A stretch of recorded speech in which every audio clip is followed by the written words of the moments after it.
Guys. All right. Oops. Hold on 1 second. Just for sake of recording, we are doing our findings with Charanya from our Freedom Wellness Diabetes class. I'm going to share my screen. Great.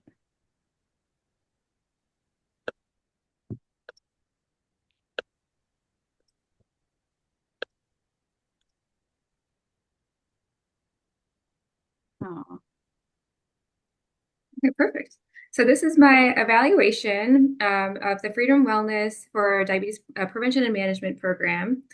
And I just want to thank you guys so much for allowing me to be a part of this and be able to do this evaluation. So I've learned so much from this, and it was such a great experience for me. So this is just an overview of what I did. The main purpose was to evaluate the program and to evaluate the program's impact on diabetes management and clinical outcomes, provide insights and recommendations for the program's evaluation methodology, which I'll be going over, and then provide actionable recommendations for program improvement based on the insights of the evaluation. So diabetes is a significant public health issue that affects millions of individuals across the United States. And according to recent data, approximately 38.4 million, and including this includes 8.7 million who are undiagnosed. And it increases with age. So 29.2% of those who have diabetes are 65 and over, and it has some dire consequences, such as retinopathy, cardiovascular diseases, and increased hospitalizations. And there are racial and ethnic minorities that are disproportionately affected. So, with a 50% higher likelihood of having type 2 diabetes compared to non-Hispanic whites. So people with diabetes face significant challenges in managing their condition. So this includes emotional burdens such as diabetes distress, depression.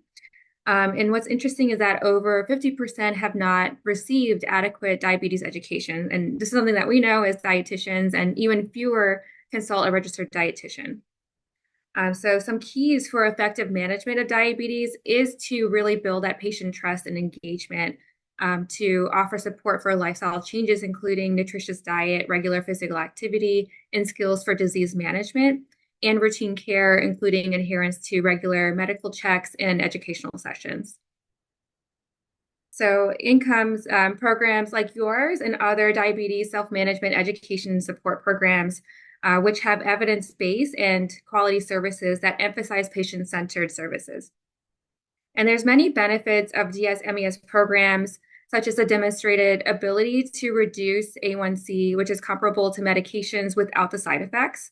It's also been linked to reduction in hospitalizations and complications, and participants are able to save money, such as $135 per month on healthcare. It's also been linked to improved quality of life, stress reduction, and increases in positive attitudes, knowledge, and increased adherence to self-care behaviors. But there's a lot of challenges with the DSMES programs, such as a very, very low participation rate. So less than 5% of Medicare beneficiaries with diabetes attend DSMES programs. They are provided in 56% of US counties, but 62% of rural counties lack these services. And one of the main challenges I've been really focusing on, and I think your program really highlighted this for me, was that it was really weight and number centric. So DSMES programs and even the diabetes prevention program, they really emphasize weight loss and A1C targets. And that emphasis can really overlook the qualitative measures that really matter to our patients, like quality of life, self-efficacy, behavioral changes, even having episodes of like hypoglycemia and hyperglycemia symptoms. And what's interesting, if we really focus on the A1C, that can mask those episodes. If someone has those extreme swings with the hyperglycemia and hypoglycemia, they might just have like a normal A1C. So this brings me to my problem statement. So despite the benefits of DSMES programs, the participation rates remain low nationwide. And this may be because of the traditional focus on numerical metrics like weight and A1C, which overlook the essential qualitative measures. This weight-centric and A1C focused approach, this can really discourage engagement from our participants. It can narrow the focus of DSMES programs, and it can fail to capture the full scope of diabetes self-management needs. So that's why a program like yours is so important. It adopts a weight neutral and supportive approach and offers a promising alternatives. But the problem is the traditional evaluation tools, which really just look at A1C or like other clinical outcomes, it doesn't fully capture the impact of this program. So to truly assess and enhance the effectiveness of such programs, a weight neutral, non-numerical evaluation framework is needed, which will emphasize quality of life, risk perception, self-efficacy, and behavioral outcomes as its core success metrics. And this approach will help to provide a more comprehensive understanding of the program's impact. It can promote greater engagement, and I think it can really foster more trust with our patients and support a sustainable lifestyle that lead to improved long-term outcomes, and it can serve as a model for programming nationwide. So this goes into how I came about the evaluation. So I looked at the program planning and evaluation cycle, and the main takeaway is that I looked at both the process and the effect of the program. So with the process, I'm really focusing on how the program is implemented. So that's the methods, the resources, and the structures that support it.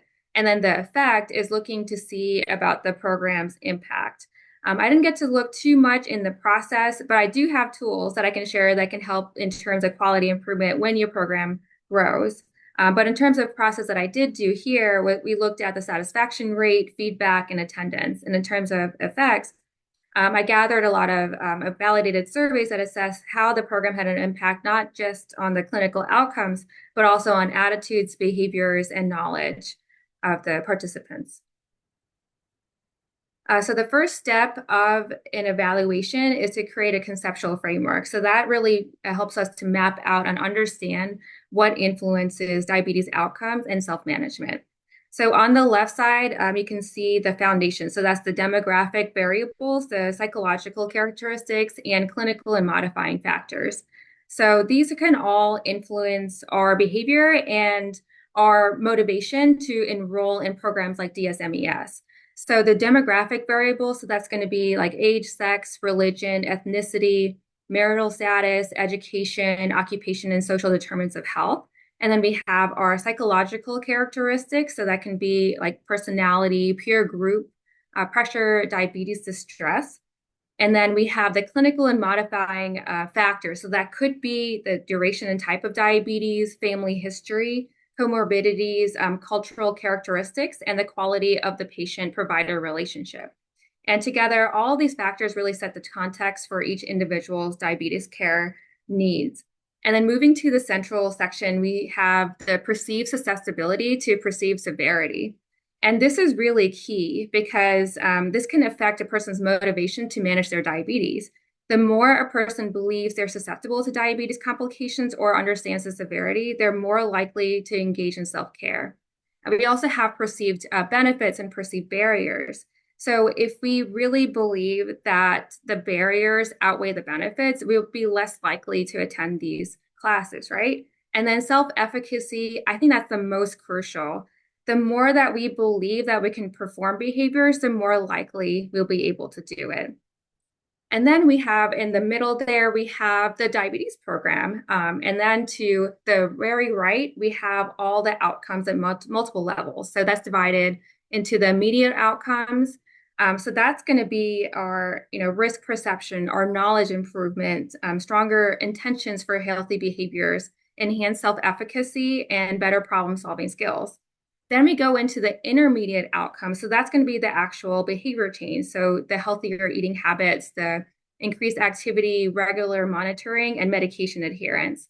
And then we have the post-intermediate outcomes. And really, this is the one that people always focus so much on. It's like, wait, what about all the stuff that happens before that?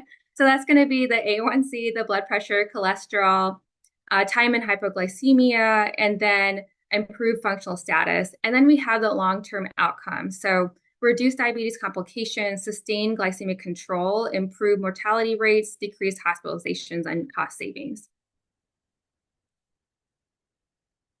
So these are the program goals. So the main goals for the process theory were to deliver the 6 diabetes education sessions over 7 weeks, enrolling 10 to 20 participants through marketing. And the main outputs or the goals were to achieve 90% participant satisfaction and maintain 95% curriculum fidelity. And then with the effect objectives, the main goals for knowledge and self-efficacy were that 80% of participants show a 30% improvement in attitude, self-efficacy, and knowledge post-program. And I got those numbers based off of a literature review just to see on average what kind of improvements programs typically do see, especially, well, most of the programs were a little longer than this one, but on average, this is what was shown in the lit review. For behavior change, the main goal is that 70% of participants will show increase in behaviors, including healthy eating, physical activity, monitoring blood glucose, taking medication, and reducing risk. And clinical outcomes that 70% of participants will show improvement in A1C by at least 0.6%. Within 6 months, I know the program lasts for 6 months, but that's typically what we would see in the literature. So these are the methods. So first was the survey design. So we got together and I looked at all of the validated tools, and this is based off of that framework. So looking at the immediate, intermediate, and the clinical outcomes, and picked some survey questions based off of those categories. So I looked at the diabetes attitude scale, the diabetes knowledge questionnaire, and pick some questions for each of those validated tools. So from the risk perception, attitudes, and behaviors, we had 5 questions based off of that, and we had a Likert scale. So an example question would be, state to the extent to which you agree that there's not much use in trying to control my blood sugar because the complications of diabetes will happen anyway. So it's really to understand what their attitudes are. And then we had 10 questions on knowledge. We took some from the validated tool, but we had to add some questions, and we added some questions. A couple of them were based off of reading a food label. Some of them were pertaining to just general knowledge about diabetes and some of the complications that it could have, or some health related questions or questions about blood sugar levels. And then we had diabetes self-efficacy questions. So those were ranking confidence levels from 1 to 10. And an example would be, rating the confidence that you can eat your meals every 4 to 5 hours every day, or if they know what to do when their blood sugar goes higher or lower than it should be. And then we had behavioral questions. We had 15 behavioral questions. And those were questions about, like number of vegetable and lean protein servings they had, the frequency of exercise, if they got their eye exam or were checking their feet. And then we asked 8 questions related to clinical outcomes. So their A1C, if they had their blood pressure, triglycerides, cholesterol, and how many hyper and hypoglycemia episodes they had over the past month, and the medication list. And then there were 3 questions related to quality of life. So using the 2 diabetes distress scale. And an example question would be, over the last month, indicate the degree to which each item may be bothering you. So one of them was feeling overwhelmed by the demands of living with diabetes. And then one question related to long-term outcome, which was hospital visits over the past 12 months. So total, it was 46 questions. So once I got the data, I had to go through the spreadsheets and ensure completeness, check for outliers. And then I had to actually transform all the data to numerical codes, which I didn't really think too much about in the beginning. That took a long time. That really took a while. And then I did descriptive statistics, so calculated the mean, standard deviation, and ranges. And then I did some statistical analysis. I did paired t-tests, which was great. But like a lot of the even though they were categorical, so like using the Likert scale, we could still do PRT tests for that. And we had to use a different test called Megnimar, and that was for the knowledge-based questions. So you'll see as I'm going through the results, I'll say if certain ones were statistically significant. Then we had the qualitative question, and there participants would actually write in free text, like how they would respond to a specific scenario. And that was amazing to really read through the answers to there. So I'll be sharing that too. Okay, so here are the results. So for demographics, and this is based off of the cohort in February. I forgot to ask for the one in July, but I definitely want to look through that because I thought it was kind of interesting to see the breakdown. So the average age was 54 years old. Majority of participants were female. 2 were African American, 8 were white, and 1 was Hispanic. And it was interesting to see like the race and ethnicity of those who dropped out.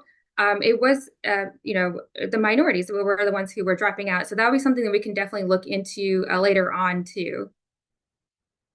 And then for the class attendance, I also took a look at like who was there in person, who did the makeup, and I thought this was really pretty good attendance actually. And then what was interesting is that having the makeup was really crucial. That people actually would attend that and would help to make up the 6 classes.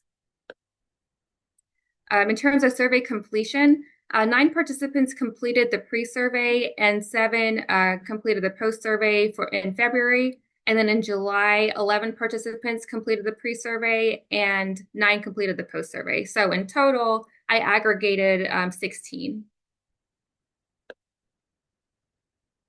So here's the results from the risk perception and attitudes.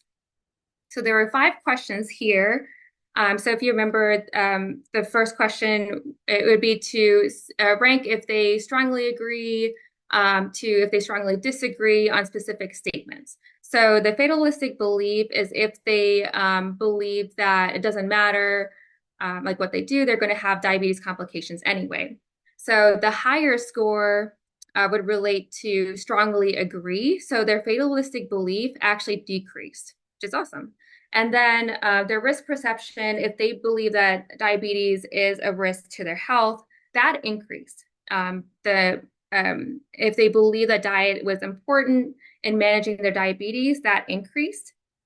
Change resistance. So this one is if they believed that they would have to change too many habits to follow their diet, that decreased. So that means that they were really getting very confident, and that was statistically significant. And if they believe that diabetes has a huge impact on their life, that increased slightly. And then their intention to change behavior also increased slightly, but it was also really high to begin with. And then we're going to the knowledge-based questions. So there were 10 questions in total. Overall, you can see it's a pretty big increase, but there were some questions, 3 questions actually, that there was a slight increase, but it was still a pretty low response of how many got them correct.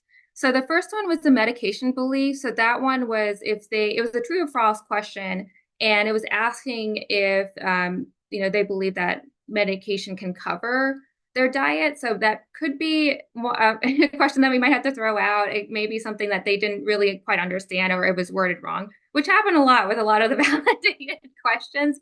Interestingly, we actually had to change for it to make sense. They got questions correctly, like understanding what insulin's role is, what the blood sugar level is for hyperglycemia, the impact that infections have on their blood sugar, and the carbohydrate content of food, and reading a label. But what they did get incorrectly, even though they were able to read how many grams of carbohydrates a particular serving has, when they had to convert it to carbohydrate exchanges, a lot of the participants got that answer incorrectly. And also, interestingly, there was one question, it was a true or a false, and it was if you're sweating or shaking, that's a sign of hyperglycemia. So a lot of people scored that as true, but it's supposed to be for hypoglycemia, which is interesting too. So that's something that I think that follow-up, qualitative interview would help to really get to understanding why that is.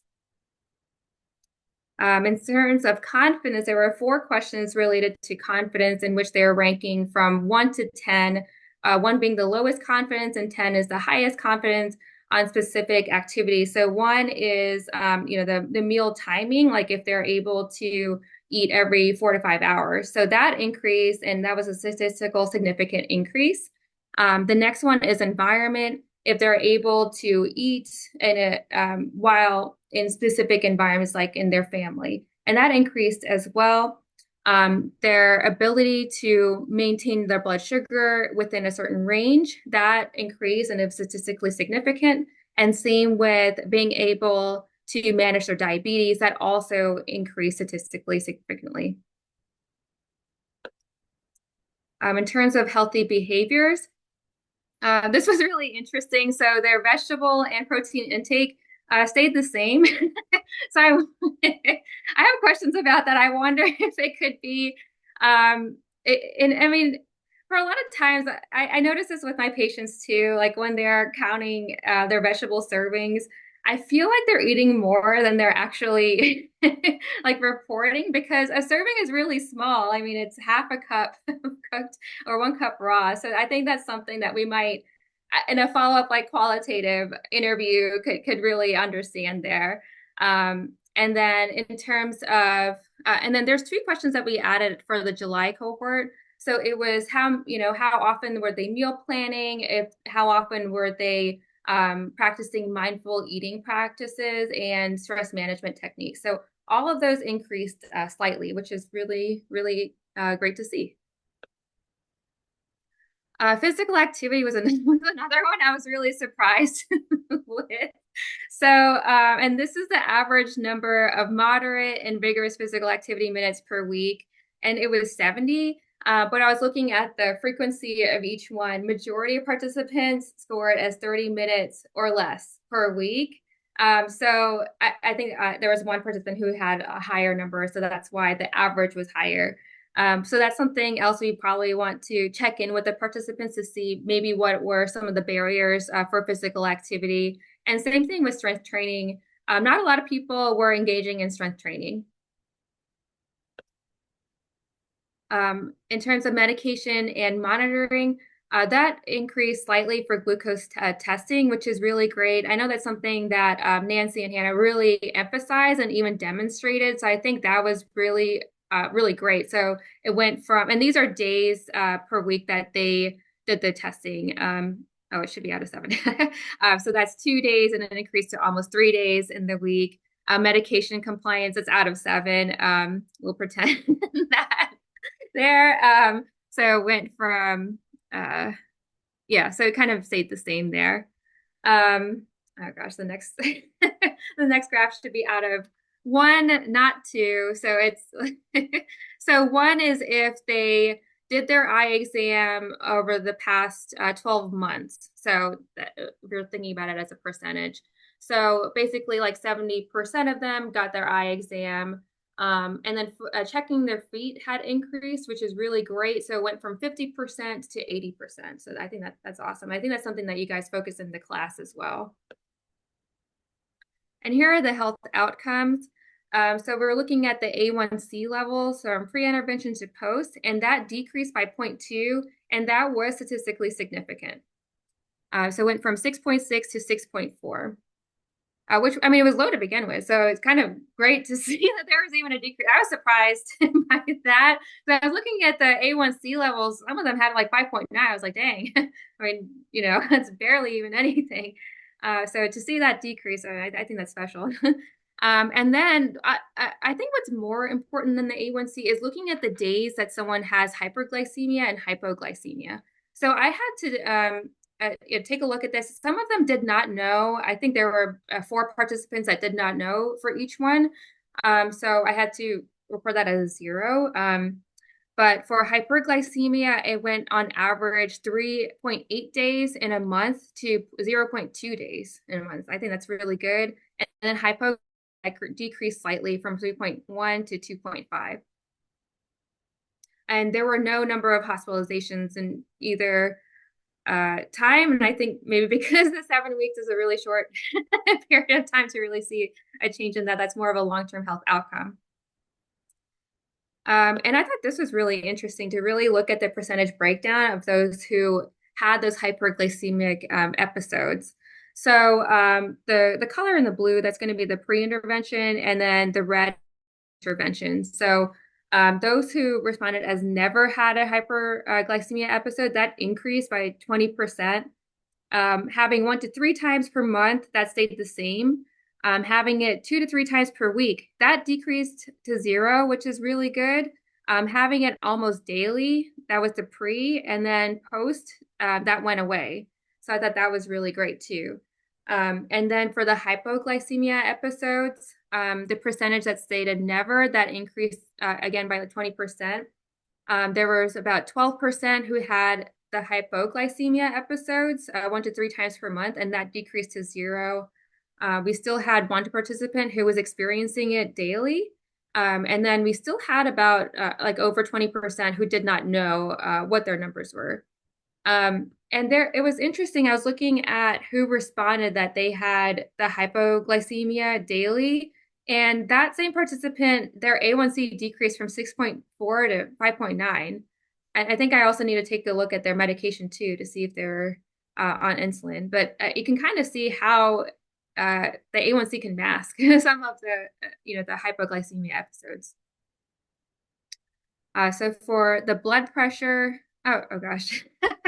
Let's ignore that one because the diastolic was supposed to be the same too. There was not much difference in the systolic and diastolic blood pressure. And same thing with the cholesterol level and triglyceride, there was a decrease. And that was because one participant, they went from like 288 to 198. That's a huge change. So that's a pretty big difference. But the issue with that we found with the cholesterol and triglycerides, I think a lot of participants were not able to get that number. And I think that's something that we might want to look into or even ask for funding to make that easier for participants. So for quality of life, I think this is also really great to see because this is what we care about the most. We don't want our participants to be feeling overwhelmed or stressed. And I think this is probably the biggest impact. And it was really, really cool to see. So this is the percentage of participants that stated they felt overwhelmed or felt that they were failing with their routine over the past month. So in the beginning, 25% felt overwhelmed, and that dropped to 13%. Felt failing with their routine. It was started at 31%, so like a third of them, and that dropped to 13%. And then you guys also made your participants happier. So it went from 81% felt cheerful, and it went up to 88%. So I think that's really, really great to see. And then qualitative. So we had 2 qualitative questions, and they were related to problem solving. So for the first one, you're going to spend a holiday with your relatives. In the past, this has always been a problem for you because the group eats late in the day. Hardly any of the foods are healthy, and you always end up eating too much. You're worried about the same thing happening again.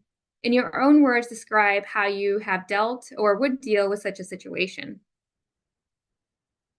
So what I did is I looked at the responses and I read over it a couple times to see if there's any themes that came up.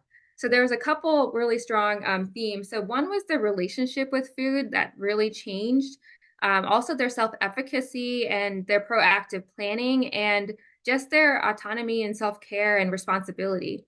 So for example, in the pre-survey, these are some of the quotes that came up. So to respond to that, one person said, I pack my snacks if I'm going somewhere that I know they will not have any of the choices that I need. Set limits for the bad foods. So they had limits and bad foods there before I even start eating. Try to eat less of the carb-rich foods. Bring healthy snacks to help curb my appetite. In the past, I have dealt with this on both ends of the scale by eating too much or being too embarrassed to eat in front of others, so I wouldn't eat at all. And now let's look at after the program. I love this quote. Someone said, I do not let diabetes get me down. I eat smaller portions and enjoy my life. And this is the same person who said, oh, I'll go somewhere, they won't have any choices I need. That is such a big difference. Another one said they just eat balanced breakfast and lunch, just have a smaller portion, have a lean protein, veggies, and hydrate. Another one said they would just create their own plan, maybe eat some of their food in moderation. And then another one said I would eat a sample if it's provided and also bring my own. But I also feel like I would just enjoy a cheat meal at this holiday party and just have a few fun foods. So I just like that they're having a more balanced approach, a much healthier relationship with food. And then their support and attitudes also changed. So, for example, in the pre-survey, one participant said, they'll let the family know that there is a food regimen that I must follow from now on. It just sounds like, I really don't want to do this. And then in the post, it says, I will let the family know that I will be eating differently for my health. I mean, it's a slight change, but you can kind of see a difference right there too. Been reading these a couple of times and I'm like, oh, the same. It's not the same. That's a big difference. And same thing, like another person's quote was, take my own food and snacks and eat like I'm supposed to, right? Like it's a very big difference between that and what they said in the post was I would eat before I went to the gathering and take snacks. And some people didn't change, but at majority, I would say more than 2/3 of the participants did have such a more positive change. Another question that they answered was how it was about their stress management techniques. And this is the prompt. Think of a situation you've recently experienced that was stressful. What happened? In your own words, describe how you dealt with the situation, providing a few techniques. And there was one really interesting quote. So this first one in the pre-survey, they wrote, the most stressful situation that I've experienced recently was in a conversation with my primary care provider where I felt belittled, shamed, unheard, and uncared for. I went to pick up lunch in a nearby Panda Express as I hadn't eaten anything that day. I later got a milkshake from Chick-fil-A.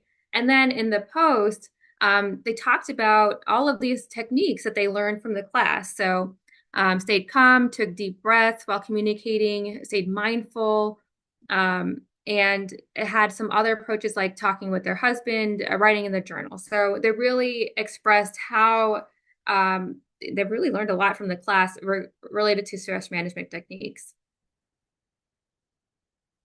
So in terms of the feedback, we also asked some questions related to like the participant satisfactions in the survey. So 100% of the participants were satisfied with the program, and 100% felt the staff were engaging and delivered valuable content. 94% found the online format accessible, and only 6% were neutral. 100% said they're likely to apply the strategies learned, and 88% would recommend the program, with 6% neutral. And these are some of the feedback quotes. So I would say I think their favorite thing about the class are Nancy and Hannah. So I saw that over and over in the feedback. I thought this was really cool. So excellent class. I'm just starting this journey. I love listening to Hannah's and Nancy's insight on the importance of self-care and just being so genuine and nice and understanding. Oh, I think that just made such a big difference for them to have such engaging instructors that they could trust, and they just learned so much from you guys. So some more feedback that they provided. So they said the most beneficial aspects was the content, the practical information, the interactive elements. So they love the charts, the discussions, and group interaction. They gained a lot of knowledge on diabetes management. So like their diet, their meal planning, and they also talked about the importance of movement. They also like the guides and resources like the follow-up guides and handouts. And some suggestions that they had. I mean, overall, they were really satisfied with the program as it is. But some of them suggested monthly follow-up sessions for continued support. I really love that idea too. I know that's more on you, more work on you guys, but I really like that idea. And then someone did mention more eat this instead of that example. So maybe just more ideas. And someone else also asked for more flexible timing too. And then there was additional topics. They wanted to explore more topics on self-care, emotional health, and managing diabetes during travel. So in the future, just a summary of recommendations. So based off of the survey, it seems like there's some key knowledge areas. I don't know why, because they clearly can read a food label, but for some reason, carbohydrate exchanges seem to be one area. And then also like the medication and diet interaction. But I feel like they know it. I wonder if it's just the wording of the question. I really want to explore the vegetable consumption and the lean protein and really understand the barriers. And same with the physical activity. And then stuff to continue, obviously, like the emotional health, the self-care topics. I think I could see such a big improvement on their stress management techniques. Continue using those interactive and practical tools. I think probably having those follow-up sessions where all of the cohorts that can get together and maybe just like a refresher or something like that. Try to find ways to encourage the lab value, tracking, enhancing the program timing and offering flexibility, expanding the program reach through promotional materials and partnering with community organizations. And I think one key could be trying to understand the barriers and facilitators for physician promotion.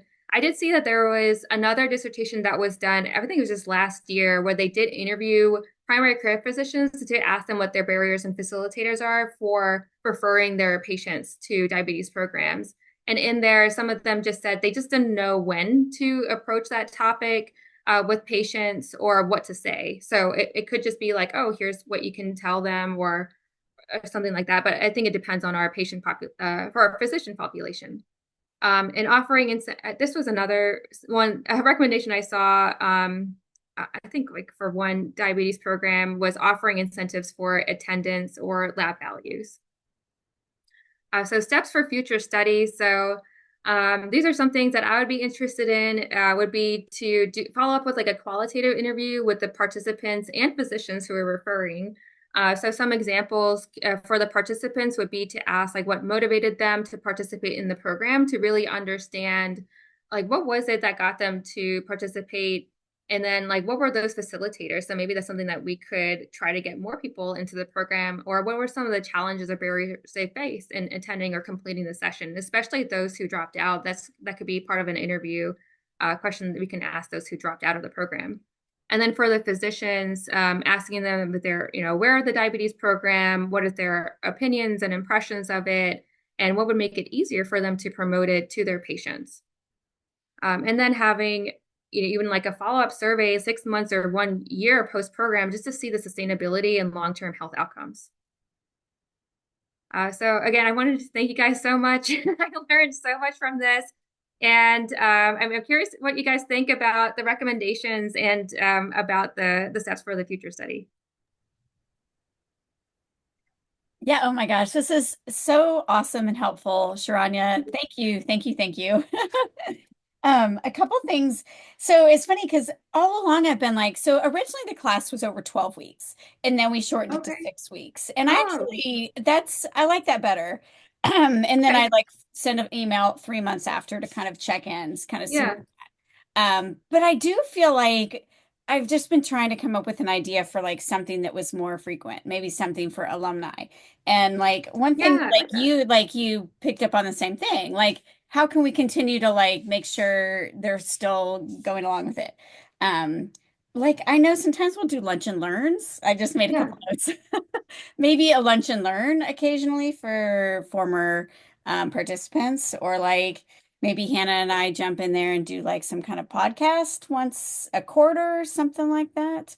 I don't know if those are ideas that would be something to kind of bring everybody back together.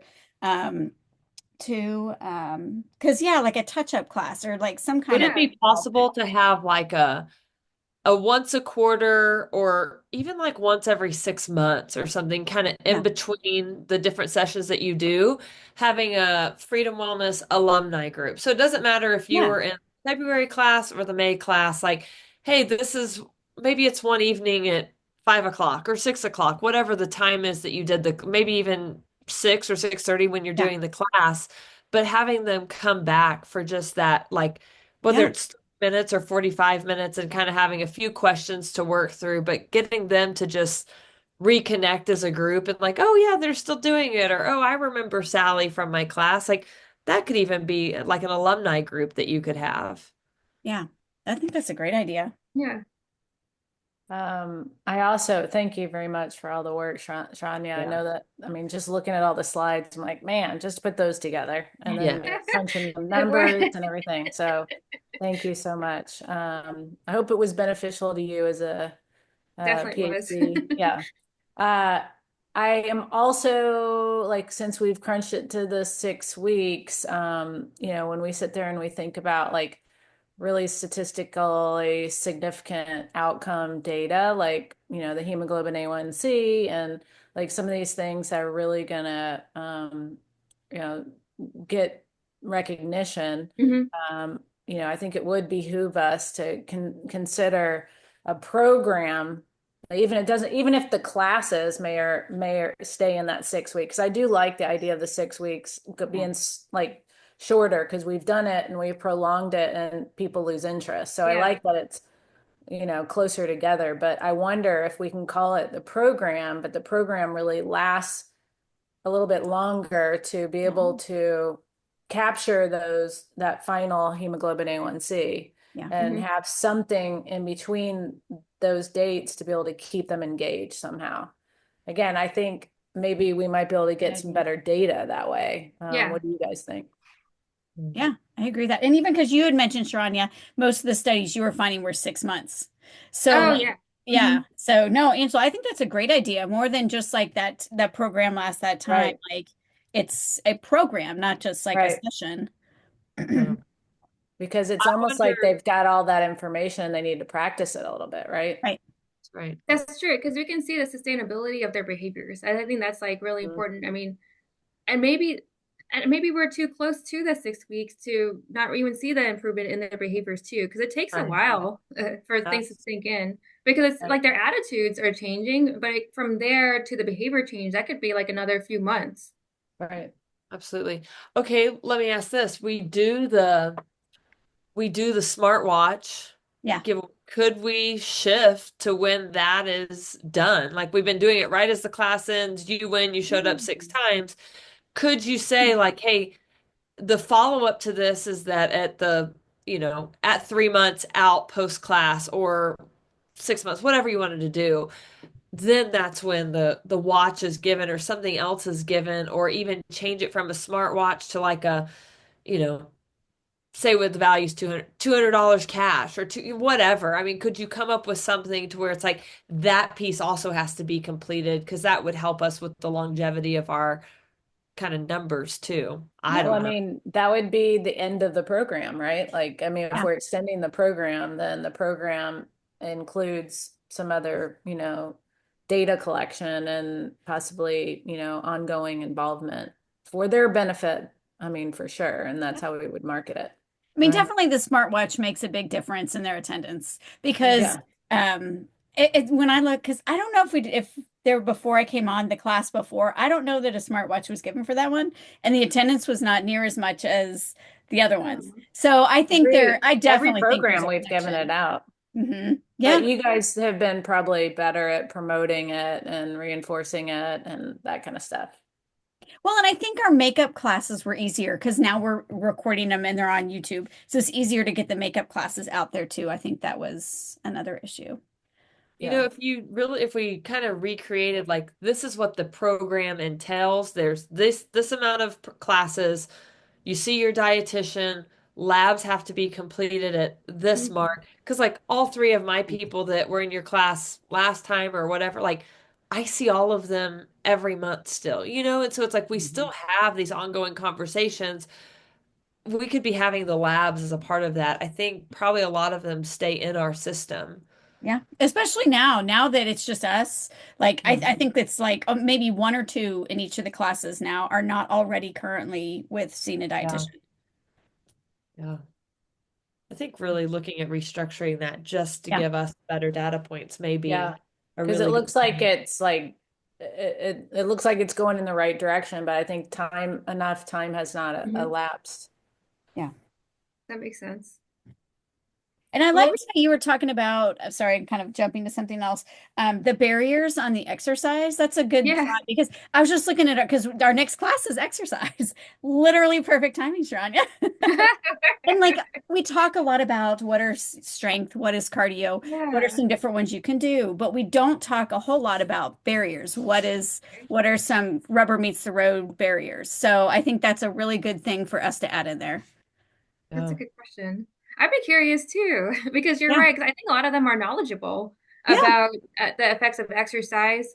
But you're right. It's like, well, what would help to move that? Yeah.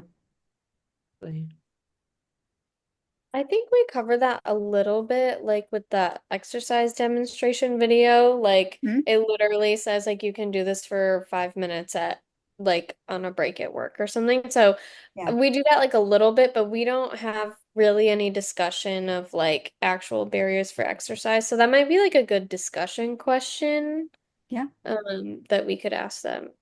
Yeah. Because we ask, what do you know about exercise and its effect on blood glucose? Yeah. Yeah, we could add Okay, another one in Nancy there and about the Hannah, barriers. do y'all ever Yeah. incorporate, you could incorporate polls into your actual sessions and lessons. Like they could select, and if they like giving them some ideas of barriers, just to even get the Oh. conversation going and get them to do a poll while they're like, hey, we're Oh. going to put up a poll question here. And it would pop up on there Yeah. where they could say, dinner time and kids' homework is a barrier. I don't know. Like, but you would have that feedback instantly. I don't know, something to consider there too, like as you're going through the class. Maybe it's less intimidating to like say, oh, they might not feel like they're coming across as lazy or something like that. Yeah, they're Yeah. not having to Yeah. say like, I just don't want to, you know? I mean, because that Yeah. could be Yeah, answered. exactly. Yeah. That's a great idea. I like that. I love it too, because I don't know, it just seems more fun when you can take a poll. You're like, okay, and then immediately look at it. And Mixes you up see the everyone fun. else having the same problems too, which is Yeah, also, there's Yeah. it's sometimes like, the oh, me I'm too, not the like, only one. oh, nobody else Yeah. wants to do it either, or whatever, you know? Yeah, You talk could about almost do seeing. that for if there were data points like or information that was needed, you could almost do that in each class, kind of Yeah, find a question I to was come up just with. thinking that too. No, Like, totally. I wonder if that's been done. I have to, have to look that up. We had actually like even considered like trying to do like a doodle poll in Yeah. classes sometimes. I think our only hiccup with that, why we haven't done it, is part of it is the technology piece. And I think especially with this group, half of them, Oh, yeah. they're still asking us when they log on. They're like, "Can you see me? Can Oh you my hear me?" gosh. Like No way. they really are kind of on the struggle bus with Zoom. But I think if we did like a slide and had like options they could put in like the Zoom chat or they could like Oh say it yeah. out loud. I think that would work, but I think if we tried to add like a an doodle. actual poll, they might struggle with that a little bit.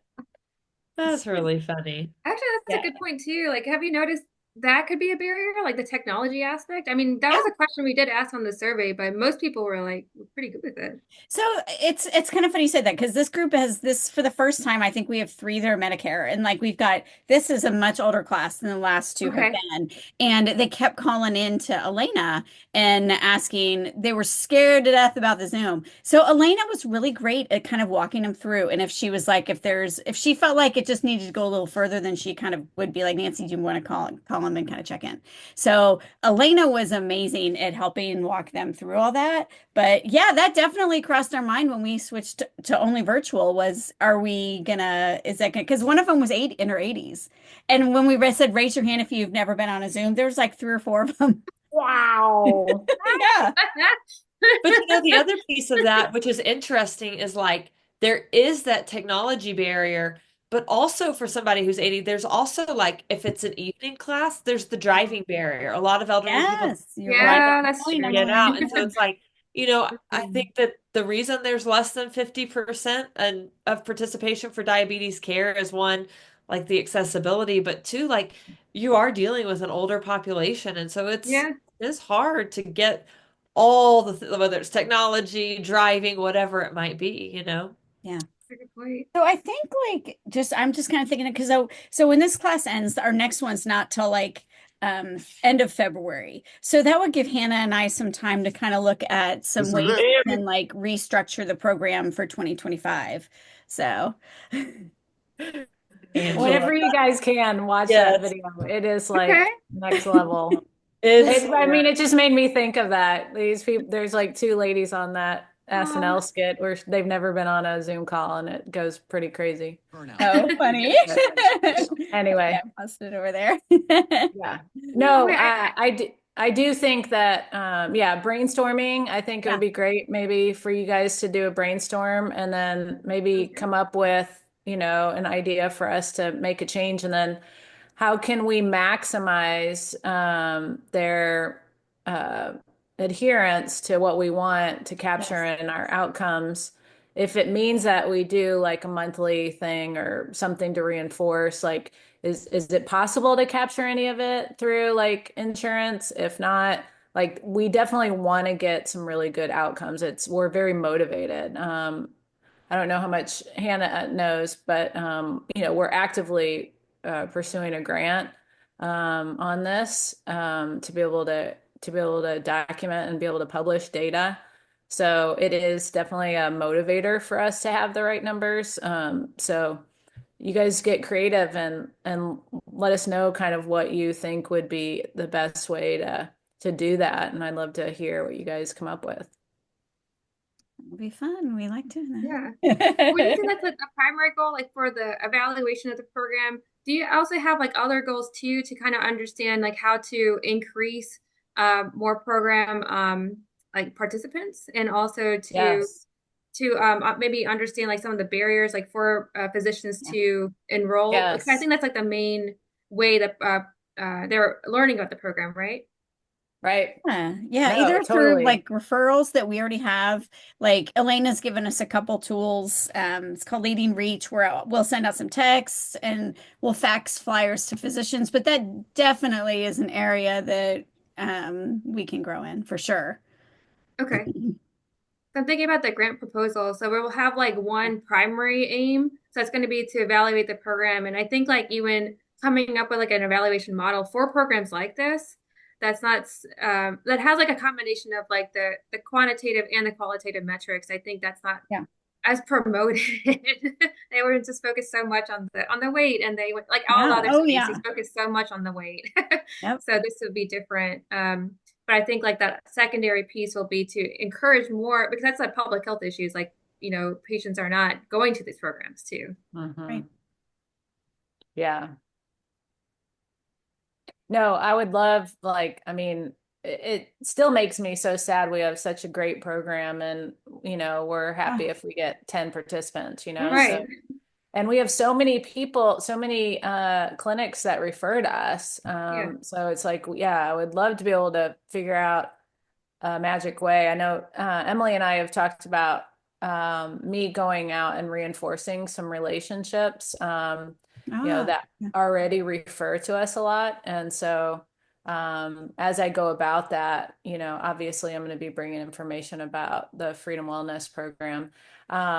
Yeah, I'll be honest, I wish the hemoglobin A1C number was better, but again, it's 6 weeks. So that's really good. Yeah. I'd really love, I really love to bring like a 30% drop number to them and say, hey guys, after we get a hold of them, this is what you happened. have to find participants who maybe are starting at a 12. Right. Yeah. Too. So wow. I mean, there's nowhere for them to go. But I think half the class this time.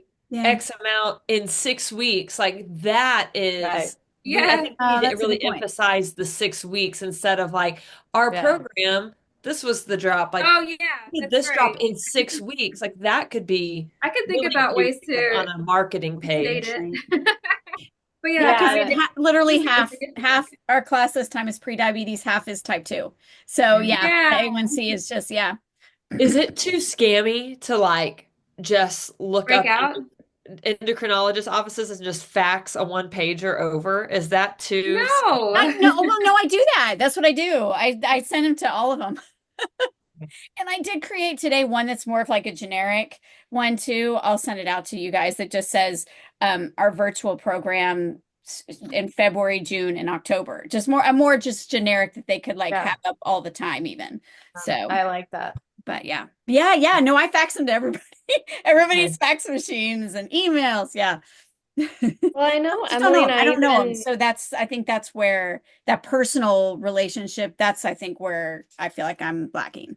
Yeah. Emily and I even brought up like trying to do like having like a sheet or a card of our outcomes like from the class, Oh and then yeah. either faxing them or just like bringing them like a muffin basket or something and being like, "Hey, Don't That's a eat good the we're stuff idea. if here." you want Put your that on there. A1C to drop, but here's our numbers. Oh, Yeah. yeah. Aw.